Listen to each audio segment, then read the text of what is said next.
오늘 우리에게 주시는 하나님의 말씀 열왕기상 12장 21절에서 24절 말씀에서 보겠습니다. 열왕기상 12장 21절에서 24절 말씀입니다. 우리 다 같이 읽겠습니다. 르호보암이 예루살렘에 이르러 유다 온 족속과 베냐민 지파를 모으니 택한 용사가 18만 명이라. 이스라엘 족속과 싸워 나라를 회복하여 솔로몬의 아들 르호보암에게 돌리려 하더니 하나님의 말씀이 하나님의 사람 스마야에게 임하여 이르시되 솔로몬의 아들 유다 왕 르호보암과 유다와 베냐민 온 족속과 또 그 남은 백성에게 말하여 이르기를 여호와의 말씀이 너희는 올라가지 말라. 너희 형제 이스라엘 자손과 싸우지 말고 각기 집으로 돌아가라. 이 일이 나로 말미암아 난 것이라 하셨다 하라 하신지라. 그들이 여호와의 말씀을 듣고 그 말씀을 따라 돌아갔더라. 아멘. 저는 오늘 이 말씀으로 분열과 화해라는 제목으로 잠시 말씀을 나누고자 합니다. 유다와 이스라엘이 어떻게 분열됐는가? 이게 이제 BC 약 900년, 910년 정도에 있었던 일인데, 그러니까 지금부터 한 2900년 전에 이제 분열된 거죠. 근데 그때 분열이 되고 나서 이후로 계속해서 이제 다시 회복하지 못하고 있는 상태에 와 있는 거죠. 이 분열의 과정을 이제 좀 살펴보면 제일 큰 원인은 솔로몬의 범죄입니다. 솔로몬이 많은 이방 신들을 용납해서 그 예루살렘 성전 맞은편 기드론 골짜기 건너편에 흰나무 골짜기에 각종 우상을 섬기는 제단들을 허락하고 거기서 이제 그 자기 아내들이 마음대로 이방신을 섬기게 하고 그것이 그래서 이스라엘에게 이제 이방신을 섬기는 도가 퍼져나가도록 허락한 그 일 때문에 하나님께서 이제 이 나라를 가르기로 그렇게 정하셨죠. 근데 그때 하나님께서 하시는 말씀을 보면 다윗을 위해서 솔로몬 때에는 하지 않고 그 다음 때에 하겠다고 이렇게 말씀하세요. 그러니까 솔로몬의 범죄했는데 그것이 실제로 일어난 일은 그 다음 때 르호보암 때에 일어났다고 하는 겁니다. 그러면 르호보암은 죄가 없느냐? 르호보암도 또 똑같이 죄가 있습니다. 르호보암이 이제 왕으로 등극하고 난 다음에 사람들이 이제 와서 다윗 왕이 솔로몬 왕이 여러 가지 건축을 하고 나라를 강하게 만들기 위해서 많은 그 세금을 거두고 노역을 시키고 그래서 사람들의 삶이 굉장히 힘들어졌는데 이제 좀 가볍게 했으면 좋겠다라고 이제 얘기를 했더니 이 르호보암이 솔로몬과 함께 일했던 노인들의 말을 들어볼 때는 노인들의 말이 이제 왕은 국민을 섬기는 자가 되십시오. 그러면 영원토록 다윗의 집을 떠나지 않을 것입니다. 이렇게 얘기했는데 자기와 자라난 젊은 세대 말을 들어보자 하고서 얘기를 들었더니 이 젊은 세대들은 그 무슨 말씀입니까? 그러면서 좀 더 강경하게 해야 된다. 왕을 우습게 보는 겁니다. 이거는. 그래서 이제 르호보암이 백성들에게 대답하기를 우리 아버지는 채찍으로 너희들을 다스렸는데 나는 전갈 채찍으로 너희들을 다스리겠다. 그렇게 아주 강경한 말을 해서 이제 결국은 그 이를 계기로 해서 북이스라엘의 10지파가 여로보암을 왕으로 세우고 이제 완전히 분열하게 됐죠. 그래서 이 과정을 보면 르호보암이 분명히 자기도 또 이제 죄를 짓고 있는 그런 측면들이 있습니다. 또 이제 역대기의 기록을 봐도 그 르호보암이 교만해져서 하나님을 떠난 그런 이야기가 기록되어 있어서 이게 이제 단지 솔로몬의 죄 때문만이 아니라 르호보암의 죄도 포함되어 있다고 하는 겁니다. 그런데 만약에 이런 가정을 해보는 거예요. 만약에 그 르호보암이 이때 유순한 대답을 해서 이때 그 분열된 계기를 만들지 않았더라면 어떻게 됐었을까? 아마도 그러면 그때는 분열이 안 됐을지 모르지만 그 다음에 언젠가 다른 계기로 해서 분열이 일어났을 수도 있었을 것이라는 생각이 듭니다.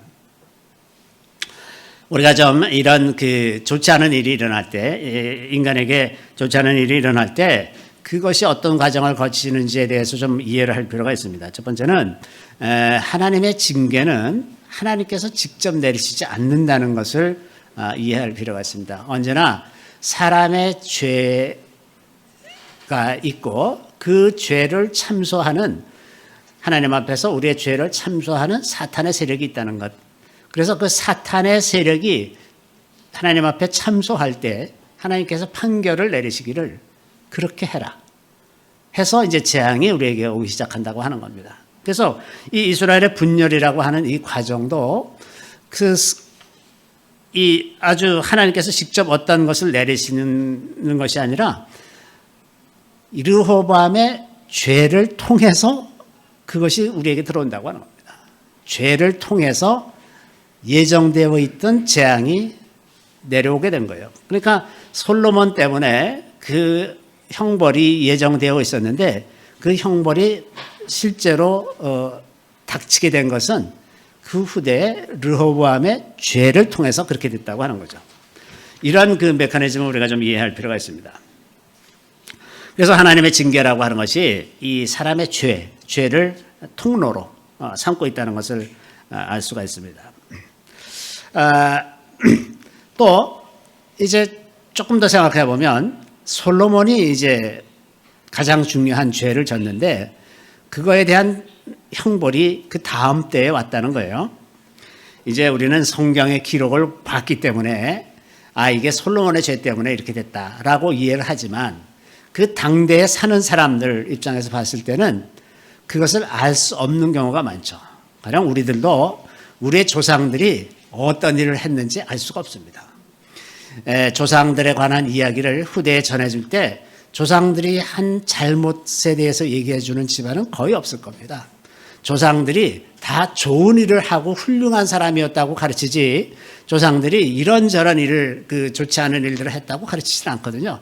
그리고 죄라는 것은 그 자기 자신에게만 숨겨져 있는 경우들도 많이 있기 때문에 조상들이 무슨 죄를 저질렀는지 우리가 알 수가 없습니다. 그런데 엉뚱하게도 그 조상들의 죄에 대한 형벌이 다음 때에 나타나는 거예요.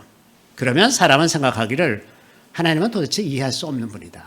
내가 아무런 죄도 저지르지 않았는데 왜 이런 형벌이 나한테 있느냐. 왜 우리 집안은 왜 이 모양 이 꼴이 됐느냐. 알 수가 없는 거죠. 그래서 이제 하나님에 대해서 오해하기 딱 좋은 그런 구조를 갖고 있는 것을 볼 수가 있습니다. 이렇게 해서 이제 유다와 이스라엘이 분열이 됐는데 이 분열에 대해서 우리가 좀 더 생각해 보고자 하는 것입니다. 왜냐하면 이 가장 근원적인 뿌리로 올라가면 이 분열의 근원에는 다 죄의 문제가 있습니다. 죄. 가령 아담과 하와가 하나님의 명령을 어기고 선악과를 따먹었을 때 하나님이 이제 아담에게 그 일을 추궁하니까 그때 이제 아담이 뭐라고 얘기했냐면 하나님께서 내게 주셔서 나와 함께 있게 한 그 여자 이렇게 얘기하죠. 하나님이 나한테 그 여자를 안 주셨으면 내가 죄를 안 질 건데 하나님이 그런 여자를 나한테 주셔서 내가 죄를 짓지 않았습니까? 그러니까 하나님을 핑계대고 하나님을 원망하고 이제 하나님을 공격하는 이런 이야기를 하는 거예요. 그러니까 죄의 속성이라고 하는 것이 언제나 이런 방식으로 분열을 가져오는 것입니다. 그러니까 이게 벌써 하나님하고 관계가 이제 깨지기 시작한다는 것을 볼 수가 있습니다. 죄는 언제나 분열을 가져오게 되어 있습니다. 그 속성이, 죄의 속성이 우리를 하나님으로부터 멀어지게 하고 다른 사람들로부터도 다 멀어지게 합니다. 그래서 모든 인간들이 다 소외가 되고 근본적으로 사람에게서부터 또 하나님에게서부터 다 소외된 존재로 살아가도록 그렇게 하는 거죠. 자, 말년에 하나님이 이 죄의 증거를 보면 말년에 하나님이 솔로몬이 하나님의 얼굴을 구하는 기록이 없습니다. 성전 봉헌하고 이럴 때 그 솔로몬이 드린 기도를 보면 정말 대단합니다. 이 솔로몬의 영성이 얼마나 깊은 것이고 얼마나 심오한 진리를 많이 깨달은 사람인지 그의 잠언이나 그의 많은 저작들을 보면 굉장히 놀랄 정도로 탁월한 통찰이 있었던 사람인데 그 말년에 하나님의 얼굴을 구했다는 기록이 하나도 없습니다. 또 르호보암도 이게 이제 이런 백성들이 와서 그 무거운 것을 좀 가볍게 해달라고 이야기할 때 하나님께 지혜를 구했다는 그런 기록이 없어요. 하나님을 구하지 않는 겁니다. 이것이 이제 죄의 결과, 분열이, 하나님과 분열이 일어나고 있는 그들의 삶을 우리가 볼 수가 있는 거죠. 이렇게 죄는 굉장히 막강한 겁니다. 죄는 얼마나 막강한지 우리 영혼을 완전히 사로잡고 우리가 계속해서 죄를 짓도록 만드는 것, 이것이 죄의 권세입니다. 그래서 죄는 우리 안에서 두려움을 주고 공포를 가져오며 우리에게 적개심, 그리고 분노, 절망과 고통, 증오와 배척, 그리고 낮은 자존감과 무가치함, 소외와 슬픔, 이기적인 생각, 의심과 염려, 근심과 무력감을 우리에게 다 주고 있는 것입니다. 여기에 사로잡히면 자기 스스로의 힘으로 죄의 권세에서 벗어날 수 있는 사람은 아무도 없습니다. 단연코 한 사람도 없습니다. 죄는 우리를 사로잡으면 우리는 죄에 끌려서 살게 마련입니다. 이런 것들이 우리 안에서 우리의 생각의 틀을 바꾸고 우리의 생각의 습관이나 우리의 마음의 습관들을 형성하죠. 그러면 그 다음에는 자기가 죄를 짓는지도 모르고 계속해서 죄의 행동을 하고 있습니다. 계속하는 일이 모든 것이 다 죄로 비롯된 일들을 하지만 그것이 자기에게는 정당한 삶의 방식으로 자리 잡고 있는 겁니다. 그래서 이렇게 해서 우리가 계속해서 죄의 굴레 속에 빠져 있다 보면 이제 마침내 병도 생기고 이제 자기 몸을 망가뜨리고 자기 영혼을 망가뜨리는 쪽으로 이게 눈덩이 굴러가듯이 계속해서 굴러가는 것이 우리의 인생이라고 하는 것입니다. 이렇게 죄는 하나님과의 관계를 분열시킬 뿐만 아니라 이웃에 대해서도 늘 의심과 두려움으로 대하고 때로는 우리가 이웃들을 회피하거나 조롱하거나 또는 저주 혹은 폭력적인 방법 이런 모든 것으로 이제 자기 자신을 보존하기 위해서 남들을 공격하는 그런 태도를 만들어내기 때문에 이웃들과의 관계도 쉽게 망가지고 다 분열이 되게 되는 거죠. 그래서 서로를 상처 주고 서로 사람을 회피하게 만들고 관계를 맺을 때에도 어느 범위만 작은 범위만 만들어 놓고 그 범위 안에서만 교류를 하지 그것을 넘어서 깊은 사랑을 나누고 존경하고 헌신하는 이런 일은 잘 일어나지 않는다고 하는 겁니다. 그래서 사람들 사이가 점점 멀어지고 점점 더 사랑이 식어지게 되어 있는 거죠. 그래서 이제 그 디모데후서에 바울이 마지막 때에 대해서 이야기하는 것을 보면 사람의 사랑이 식어진다고 그랬어요. 불법이 성하다는 말은 하나님의 법을 지키지 않는다는 거죠. 하나님의 법을 무시하게 되면 그 결과는 사랑이 식어지는 겁니다. 사랑이 식어지는 겁니다.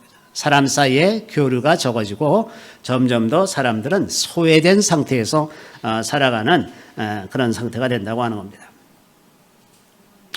자, 이제 이스라엘 백성들이 그 르호보암이 이제 험한 말로 대답을 하는 것을 보고서 우리가 다윗과 무슨 관계가 있느냐? 니네끼리나 잘해 먹어라. 우리는 너희들하고 같이 있지 않겠다. 해서 이제 이스라엘이 이렇게 되는 겁니다.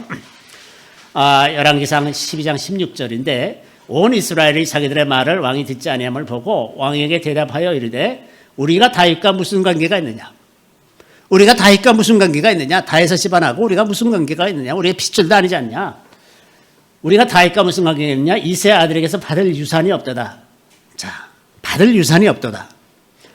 이스라엘아 너희의 장막으로 돌아가라. 다윗이여 이제 너는 내 집이나 돌아보라 하고 이스라엘이 그 장막으로 돌아가니라.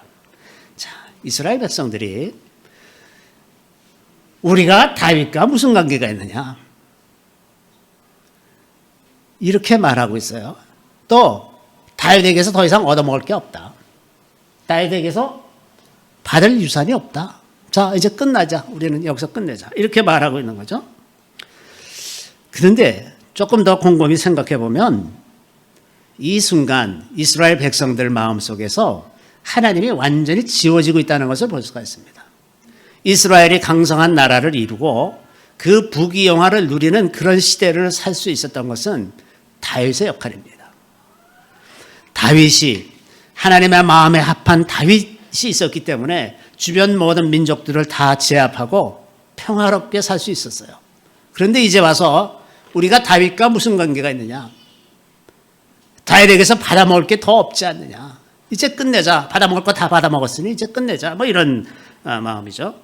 그래서 자기네 정체성이 하나님께 있다는 것. 이스라엘이라고 하는 것 자체가 하나님을 배제하고는 생각할 수가 없는 것이고 그 하나님의 은혜가 다윗 왕가를 빼고서는 생각할 수 없는 것인데 그 다윗의 집안을 이제 배척하기 시작한 겁니다. 다시 말해서 이스라엘이 자기의 정체성을 잊기 시작하다고 하는 겁니다. 자기 역사를 잊고 역사 속에서 일하셨던 하나님을 배제하기 시작했다고 하는 거죠. 반면에 다윗은 그 이스라엘의 정체성, 이스라엘의 하나님 여호와의 이름으로 나아가노라.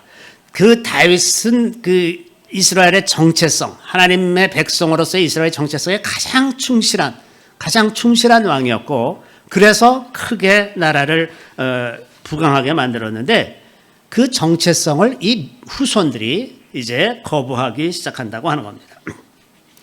정체성을 잃으면 그 다음부터는 망하는 길로 가는 것입니다. 망하는 길로 가는 겁니다. 정체성을 잃은 국가는 이렇게 북이스라엘처럼 망하는 길로 가게 되어 있어요. 이게 오늘날에도 아주 분명합니다. 유대 기독교 문명을 이룬 유럽 사회, 오랜 세월 동안 기독교 문명으로 세계의 문화를 주도했던 그 서구 사회가 자기의 정체성을 부인하기 시작하면서 완전히 쇠퇴하기 시작하는 겁니다. 그 정체성을 부인하는 것은 자기 조상들이 다 잘못했다는 거예요. 자기 조상들이 이웃의 것을 뺏고 이렇게 한 모든 그 백인 중심의 문명이 너무나 죄가 많아서 그 문화는 다 버려야 된다 이제. 그리고 새로운 것들, 다른 것들을 받아들여야 되는데 그게 뭐냐? 그러면 하나님이 아닌 다른 것들을 받아들이는 겁니다. 그래서 뭐든지 다 용납할 수 있다. 기독교만 빼고. 그래서 기독교를 자기네 문화 속에서 스스로 다 제거하는 그런 일들을 쭉 해오고 있는 겁니다. 그래서 하나님의 질서를 다 무너뜨리고 동성결혼을 합법화 한다든지 무슨 여러 가지 성적인 그런 타락과 이런 하나님의 질서에 어긋나는 그런 것들을 다 받아들이고 용납하고 그것을 표준으로 세우고 이렇게 하는 일들이 정체성을 잃은 국가의 모습이라고 하는 겁니다. 자, 미국도 똑같죠. 미국도 이제 유럽을 쫓아가고 있습니다. 예, 바로 어제 그 한 뉴스에서 나온 보도에 의하면 2045년이 되면 미국에서는 기독교가 극소수가 될 거다. 2045년. 한 20여 년 지나면 기독교는 이제 미국에서 끝날 거다. 이렇게 이제 예측을 하고 있습니다. 미국은 아주 분명하게 신앙의 자유를 찾아서 신세계로 떠난 청교도들이 세운 나라입니다. 이게 정체성이에요. 미국의 정체성입니다. 그래서 미국을 여태까지 번영하게 만들었던 핵심 가치가 두 가지가 있는데 기독교라는 것과 공화적인 가치, 다 같이 잘 살자. 이것이 오늘날에는 당연하게 생각하지만 왕정에서 다 노예 같은 신분으로 살던 사람들이 다 같이 잘 살자 하는 것은 그 당시에는 혁명적인 사고방식이었어요. 공화국이라는 게 없었던 시대였었어요. 다 왕국입니다. 다 왕의 재산이고 또 봉건 제후들의 재산이고 이랬던. 그래서 사람들은 그냥 소유물일 뿐인 그런 시대에 우리 다 같이 잘 사는 나라를 만들자. 이거는 엄청 혁명적인 생각을 한 겁니다. 미국이. 그래서 그 자유민주주의에 입각한 공화국을 세웠는데 지금 와서 자기의 정체성을 다 스스로 무너뜨려요. 얼마 전에 어떤 그 인터뷰하는 내용이 나오는데 기자가 지나가는 미국 사람 만나고 이렇게 얘기합니다. 우리 조상들이 잘했다고 생각하느냐? 잘못했다. 그러면 이 땅을 다시 아메리칸 인디언에게 돌려줘야 된다고 생각하느냐? 그렇다. 나는 이제 떠날 준비가 돼 있다. 어디로 갈 건데? 갈 데가 없어요. 어디로 가겠습니까? 아니, 그 땅을 다 아메리칸 인디언들한테 돌려주고 떠나야 된다고 생각하면 이런 사람들이 무지 많은 거예요. 자기 역사는 잘못됐다는 거예요. 자기 정체성을 계속해서 부인하는 거죠. 그 정체성을 부인하는 핵심이 뭡니까? 하나님을 지우는 거죠. 하나님을 지우는 거. 다들 그런 생각으로 젖어 들어가고 있는데 미국이 어떻게 그 국가의 정체성을 유지하며 살 수가 있겠습니까? 다 자기의 과거를 부인하기에 급급해서 다 망가뜨리는 그런 방식으로 일을 하는 거예요. 이 한국도 그렇습니다. 이 자기의 정체성, 이 대한민국의 정체성을 부인하는 세력들이 대한민국에 너무 많아요.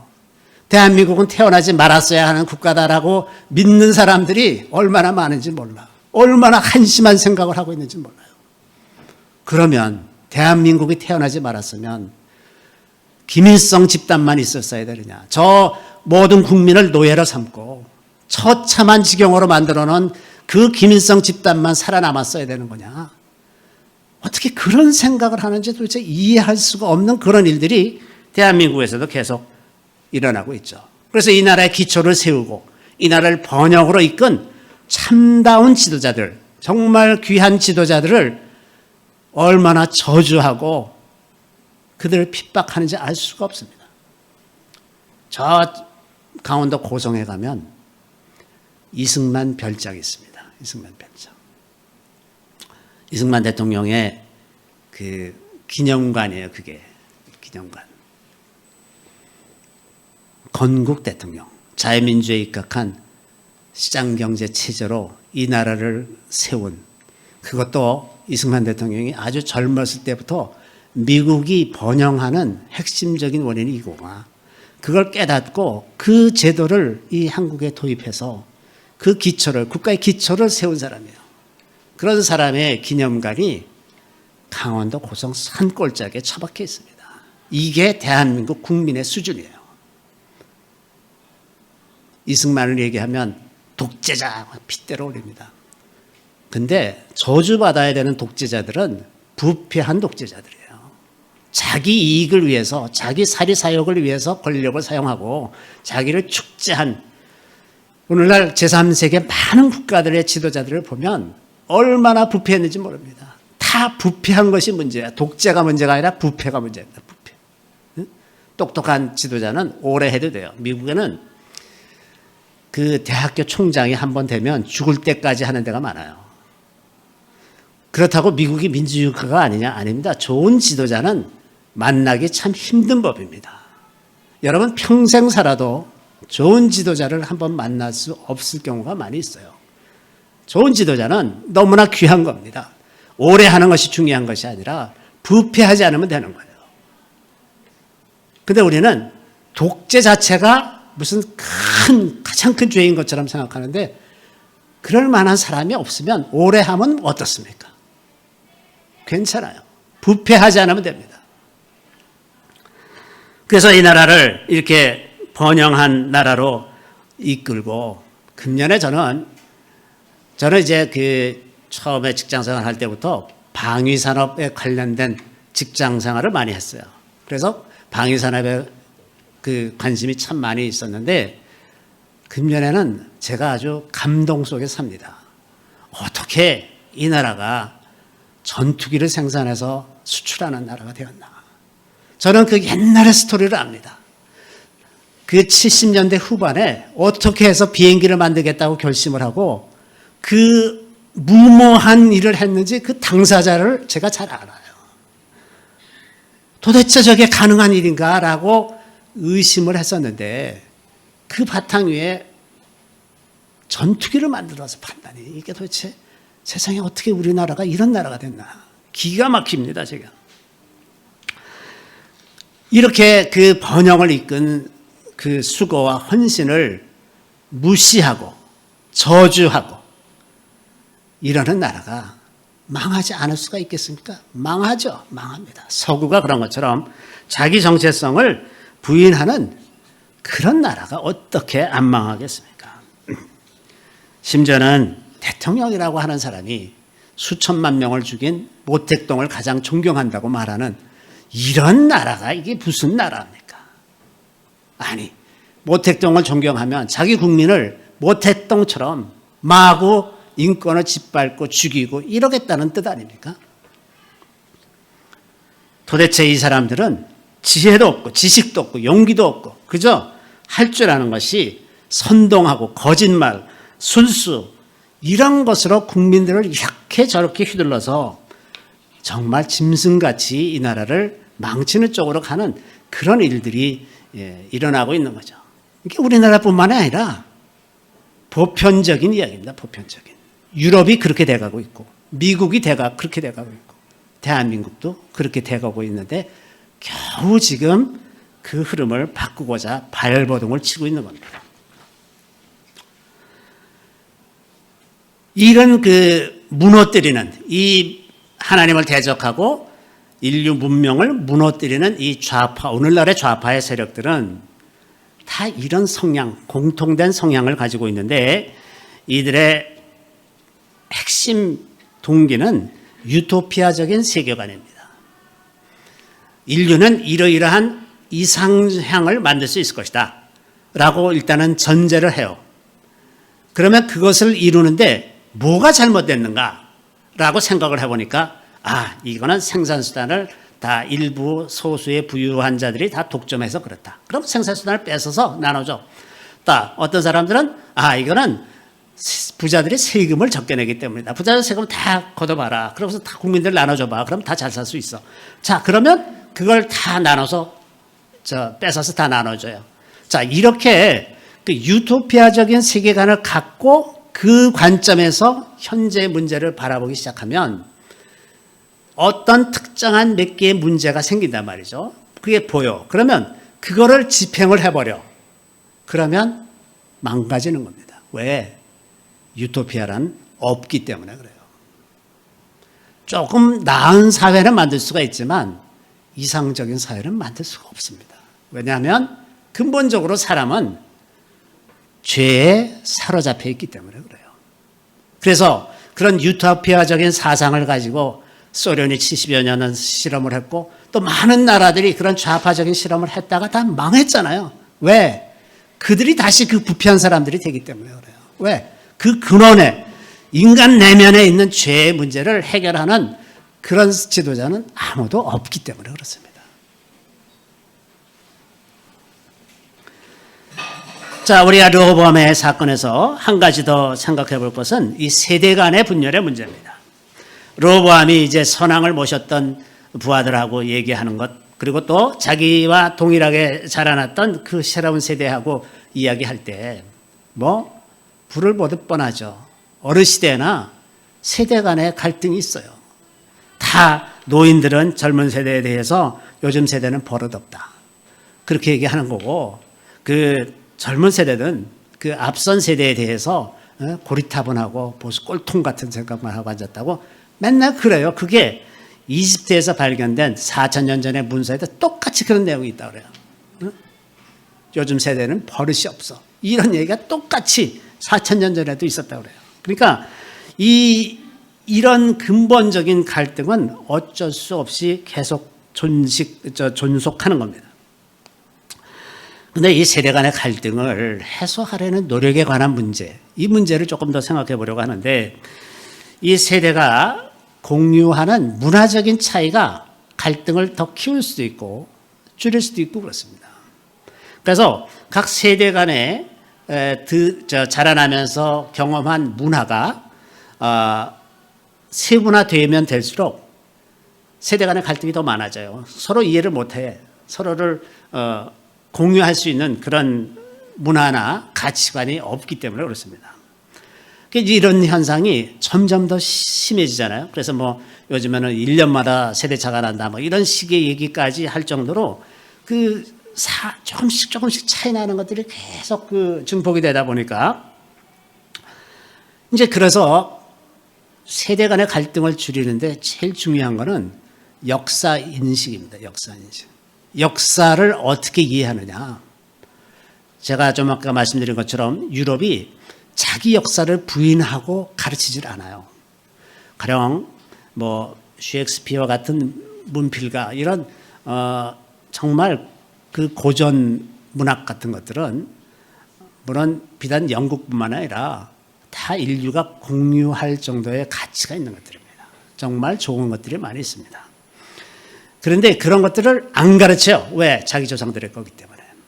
그래서 셰익스피어를 공부하려면 영국 가면 안 돼요. 제3세계에서 배워야 돼요. 오늘날 현실이 그렇습니다. 그러니까 이 역사를 공유하고 예술 작품이라든지 이런 문학 이런 것을 공유하는 범위가 넓으면 세대 간의 갈등이 훨씬 적습니다. 이런 것을 자꾸 배제하고 가령 중고등학교 교육에서 무슨 국어 교과에서 지문을 삽입해서 지문을 가지고 이제 국어를 공부할 때 세대가 공유하는 것들을 가지고 하면 훨씬 더 그 세대 간의 갈등을 줄일 수가 있습니다. 그 공유하는 생각과 공유하는 스토리가 있으면 훨씬 쉬워요. 그런데 이것을 자꾸 세분화하고 자꾸 이제 지문을 현대문을 자꾸 집어넣어. 그러면 세대 간의 골이 점점 깊어지는 거예요. 그래서 우리가 교육을 어느 방향으로 하고 있는가 그 교과서를 보면 금방 알 수가 있습니다. 그런데 안타깝게도 세대 간의 갈등이 점점 더 많아지는 쪽으로 교육을 하고 있습니다. 제가 한 20여 년 전에 러시아를 갔었어요. 그때 일이 좀 있어서 몇 번 이렇게 갔었는데 이제 그 주말이 돼서 제가 박물관에 한번 가보자. 그래서 갔어요. 갔는데 규모도 어마어마하고 제가 더 놀란 것은 박물관에 남녀노소가 그냥 가득합니다. 그 안에. 다 와서 보는데 사람들이 이제 가족들하고 같이 와서 이게 그 박물관을 구경하고 있는데 다 자녀들하고 같이 와서 해요. 엄청납니다. 엄청나. 제가 보고 깜짝 놀랐어요. 러시아가 대단한 나라다. 정말 대단한 나라다. 그래서 러시아가 자기 정체성을 유지하는데 굉장히 잘하고 있다. 후세대를 바르게 잘 가르치고 그래서 저런 나라는 감히 이기기가 어렵겠다. 이런 생각을 많이 하게 됐는데 이렇게 그 공유하는 역사, 기억, 정체성, 가치관 이런 것들이 굉장히 중요합니다. 이런 것들을 무시하게 되면 사람들이 그 정체성, 그 뿌리 깊은 정체성을 그 점차 그 약화하게 되면 그러면 정치가들은 점점 더 단기간에 인기를 확 끌고 사람들을 선동하고 이러는 것에 쉽게 빠져들고 그것에 국민들도 다 빠져들게 돼 있어요. 뿌리가 약하니까. 잠깐 여기를 쑤시면 글로 또 확 몰려갔다가 저기 쑤시면 저로 확 몰려갔다가 뿌리가 없으니까 이렇게 저렇게 막 휘둘리다가 이제 모든 정책도 다 그래서 단기적인 거, 금방 효과를 보는 거, 금방 표 얻는 거 이런 것만 하지 국가를 장기적으로 발전시키고 인재를 양성하고 이런 거에 대해서 관심 가질 수가 없어요. 인재를 양성하는 건 몇십 년 걸리잖아요. 그런 일을 못하러 합니까? 당장 눈앞에 나타나는 일만 해야 되니까. 그래서 나라가 망하는 겁니다. 그렇게 나라가 쇠퇴하게 되면 안타깝게도 개인의 삶도 쇠퇴하게 돼 있어요. 왜냐하면 그렇게 나라가 되어갈 때에는 언제든지 개인의 자유를 제한하고 재산을 빼앗고 이런 일들이 그냥 불법적인 일들이 많아지기 때문에 그렇습니다. 그래서 창의성이 제한이 돼요. 왜냐하면 내가 열심히 하고 노력해서 어떤 것을 얻었다고 하더라도 그걸 지킬 방법이 없어요. 그러면 왜 합니까? 안 하죠. 안 하죠. 그러면 점점 창의성이 쇠퇴하고 문화도 쇠퇴하고 경제도 쇠퇴하고 다 그렇게 해서 망하는 겁니다. 자, 르호보암에 의해서 보는 것처럼 앞 세대의 죄를 정죄한다고 해서 다음 세대의 죄가 감해지는 건 아닙니다. 앞 세대를 비난한다고 해서 내 세대가 더 복을 얻는 건 절대로 아닙니다. 솔로몬의 죄가 분열의 핵심 원인이었지만 르호보암도 책임이 있어요. 그래서 인류라고 하는 것은 맨 처음에 지나간 사람으로부터 오늘날 이르는 이 모든 사람들이 다 죄를 공유하고 있습니다. 이게 인류에 대한 책임이에요. 그 모든 세대가 다 공유하는 죄입니다. 그래서 다른 사람들의 죄가 나와 아무 관계가 없는 게 아니라 나한테 영향을 미치고 있어요. 또 나의 죄가 다른 사람들에게 영향을 미치고 있습니다. 그래서 인류는 하나님 앞에서 볼 때 죄로 연결된 하나예요. 죄로 연결된 하나. 우리가 이 개념을 이해하는 것이 굉장히 중요합니다. 나의 죄가 나와 내 자녀들뿐만 아니라 다른 인류에게도 영향을 미친다고 하는 거예요. 그게 어떤 방식으로 이루어지느냐? 죄가 땅에 누적되는 방식으로 이루어집니다. 그리고 그 땅이 거기에 사는 백성들을, 거민들을 괴롭히는 그런 방식으로 이루어진다고 하는 거죠. 그래서 이런 이유로 인류의 궁극적인 구원도 모든 인류가 하나로 모아질 때 한꺼번에 구원이 되는 겁니다. 먼저 간 사람들이 먼저 구원 얻고 나중에 간 사람들이 나중에 구원 얻는 게 아니라 우리가 꼭 기억해야 돼요. 모든 인류가 한꺼번에 한 번에 구원 얻는 겁니다. 그래서 히브리서 11장 40절에 이런 말씀이 있어요. 이는 하나님이 우리를 위하여 더 좋은 것을 예비하셨은즉 우리가 아니면 그들로 온전함을 이루지 못하게 하려 하심이라. 여기 보면 우리가 아니면 그들로, 이 그들이라고 하는 건 아브라함 때부터 다윗 이 모든 앞선 그 믿음의 선조들이 우리가 아니면 온전해지지 못한다. 우리가 아니면 이 후대에 구원받을 이 사람들이 다 그 구원의 반열에 참여해서 그 구원이 완성될 때에 비로소 다 같이 완성되는 거예요. 그러니까 아브라함도 간절히 기다리는 거예요. 우리 세대가, 지금 이 세대가 하나님을 잘 믿고 구원받을 사람들이 다 구원받기를 간절히 바라고 있는 거예요. 왜? 모든 인류가 하나님 앞에서 한꺼번에 구원받아야 되기 때문에 그렇습니다. 그래서 우리가 아니면 그들로 온전함을 이루지 못하게 하려 하십니다.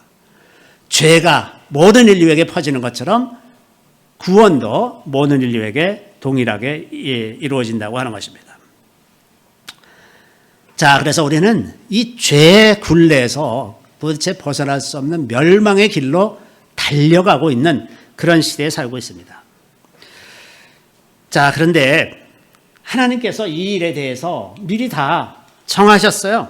사실은 하나님께서 신명기 4장 27절부터 31절 말씀에 보면 여호와께서 너희를 여러 민족 중에 흩으실 것이요 여호와께서 너희를 쫓아보내실 그 여러 민족 중에 너희의 남은 수가 많지 못할 것이며 너희는 거기서 사람의 손으로 만든 바 보지도 못하며 듣지도 못하며 먹지도 못하며 냄새도 맡지 못하는 목석의 신들을 섬기리라. 그러나 내가 거기서 네 하나님 여호와를 찾게 되리니 만일 마음을 다하고 뜻을 다하여 그를 찾으면 만나리라. 이 모든 일이 내게 임하여 환난을 당하다가 끝날에 내가 네 하나님 여호와께로 돌아와서 그의 말씀을 청종하리니 네 하나님 여호와는 자비하신 하나님이심이라. 그가 너를 버리지 아니하시며 너를 멸하지 아니하시며 내 조상들에게 맹세하신 언약을 잊지 아니하시리라. 북이스라엘이 유다와 분열돼서 2900년 전에 분열돼서 다 흩어졌는데 환난을 당하다가 포로로 잡혀가고 그래서 환난을 당하다가 끝날에 아하릿 끝날 이거는 마지막 때입니다. 마지막 때에 여호와께로 다 돌아오게 될 거다. 이제 그 분열이 화해가 되는 날이 있다는 것입니다. 분열되었던 북이스라엘과 남유다가 다시 화해가 될 그런 날이 올 거라는 겁니다. 이것이 맨 처음부터 정해진 하나님의 계획이었습니다. 그래서 이것에 대해서 에스겔이 좀 더 구체적인 예언을 하는데 에스겔 37장 16절부터 23절에 보면 인자야 너는 막대기 하나를 가져다가 그 위에 유다와 그 짝 이스라엘 자손이라 쓰고 또 다른 막대기 하나를 가지고 그 위에 에브라임의 막대기 곧 요셉과 그 짝 이스라엘 온 족속이라고 쓰고 그 막대기들을 서로 합하여 하나가 되게 하라. 네 손에서 둘이 하나 되리라. 자, 이때는 이게 위에 유다와 그 짝 이스라엘 자손 유다 그 다음에 에브라임이라고 되어 있는데 에브라임은 북이스라엘을 대표하는 겁니다. 그래서 유다와 북이스라엘이 다시 하나가 될 거다. 그런데 에스겔이 이 이야기를 할 때는 북이스라엘은 아수르의 포로로 잡혀가서 다 흩어져 버린 다음이에요. 어디에 있는지도 몰라. 유대인들은 비교적 정체성을 유지하고 살았지만 북이스라엘 사람들은 다 천지 사방에 흩어져서 어디에 가 있는지도 모르고 누가 후손인지도 모르는데 주님 하시는 말씀이 서로 합하여 하나가 되리라. 하나가 되리라. 내 민족이 내게 말하여 이르기를 이것이 무슨 뜻인지 우리에게 말하지 아니하겠느냐 하거든 너는 곧 이르기를 주 여호와께서 이같이 말씀하시기를 내가 에브라임의 손에 있는 바 요셉과 그 짝 이스라엘 지파들의 막대기를 가져다가 유다의 막대기에 붙여서 한 막대기가 되게 하고 내 손에서 하나가 되리라. 다시 하나가 될 거라는 겁니다. 너는 그 글 쓴 막대기들을 무리의 눈앞에서 손을 잡고 그들에게 이르기를 주 여호와께서 이같이 말씀하시기를 내가 이스라엘 자손을 잡혀간 여러 나라에서 인도하며 그 사방에서 모아서 그 고국 땅으로 돌아가게 하고 그 땅 이스라엘 모든 산에서 그들이 한 나라를 이루어서 한 임금이 모두 다스리게 하리니 그들이 다시는 두 민족이 되지 않으며 두 나라로 나누지 아니할지라. 다시 합쳐져서 한 임금 예수 그리스도께서 다스리시는 그날이 올 것이다 하는 겁니다.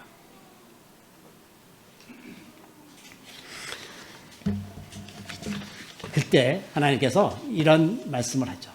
그들이 그 우상들과 가증한 물건과 그 모든 죄악으로 더 이상 자신들을 더럽히지 아니하리라. 더 이상 죄를 짓지 않는 그런 시대가 올 거다. 내가 그들을 범죄한 그 모든 처소에서 구원하여 정결하게 한즉 이제 비로소 완전히 죄로부터 멀어진 그들은 내 백성이 되고 나는 그들의 하나님이 되리라. 이 때가 온다고 하는 것입니다.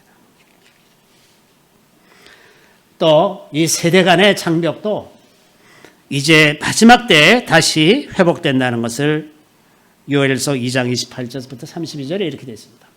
그 후에 내가 내 영을 만민에게 부어주리니 너희 자녀들이 장래일을 말할 것이며 너희 늙은이는 꿈을 꾸며 너희 젊은이는 이상을 볼 것이며 여기 보면 늙은이, 자녀들, 젊은이들 모든 세대가 다 한 성령 안에 있다는 것이에요. 한 성령 안에서 동일한 일들을 하는 겁니다. 그때 내가 또 내 영을 남종과 여종에게 부어줄 것이며 남녀의 차별도 없어집니다. 남자뿐만 아니라 여자에게도 동일하게 성령을 부어주신다는 거예요. 내가 이적을 하늘과 땅에 베푸리니 곧 피와 불과 연기 기둥이라. 여호와의 크고 두려운 날이 이르기 전에 해가 어두워지고 달리 핏빛같이 변하려니와 누구든지 여호와의 이름을 부르는 자는 구원을 얻으리니 이는 나 여호와의 말대로 시온산과 예루살렘에서 피할 자가 있을 것이며 남은 자 중에 나 여호와의 부름을 받을 자가 있을 것입니다.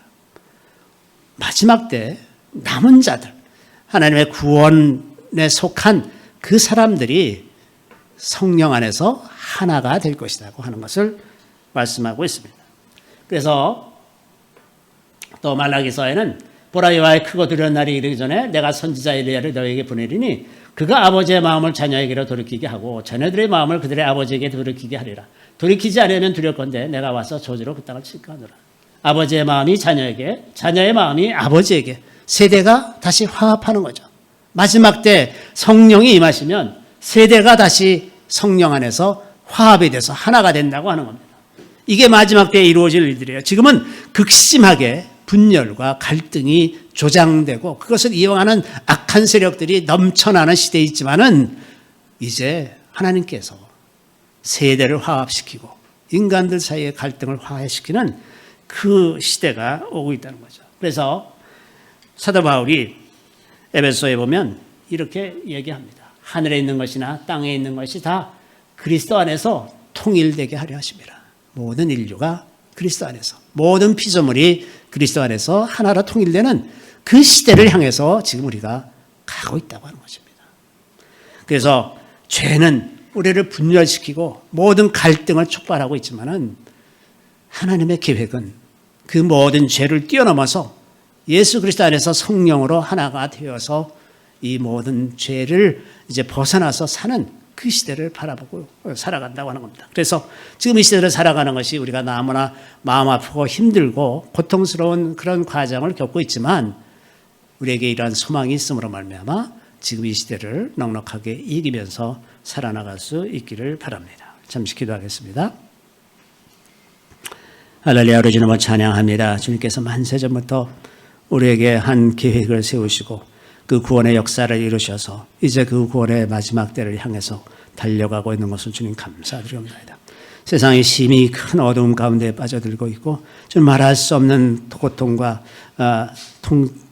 말할 수 없는 환난이 우리를 기다리고 있지만은 그러나 주님, 오직 주님께서 하신 그 신실하신 약속을 의지해서 우리가 소망을 가지고 나아갑니다. 마침내 주님께서 성령을 보내주셔서 우리가 성령으로 살게 하여 주시고 그 성령으로 말미암아 이제 다시 세대 간에 또 인류 간에 또 이스라엘과 유다가 어제는 화합하고 하나가 되어서 다시 하나님을 경배하며 예수 그리스도 안에서 하나가 되는 이 놀라운 그 계획을 갖고 계신 것을 주님 감사드리옵나이다. 우리가 이 소망을 가지고 현재 어려운 때를 잘 이겨나갈 수 있게 도와주시옵시고 주님의 영광에 참여하는 자들이 다 되게 하여 주시기를 우리 구주 예수 그리스도의 이름으로 감사하며 기도드리옵나이다. 아멘.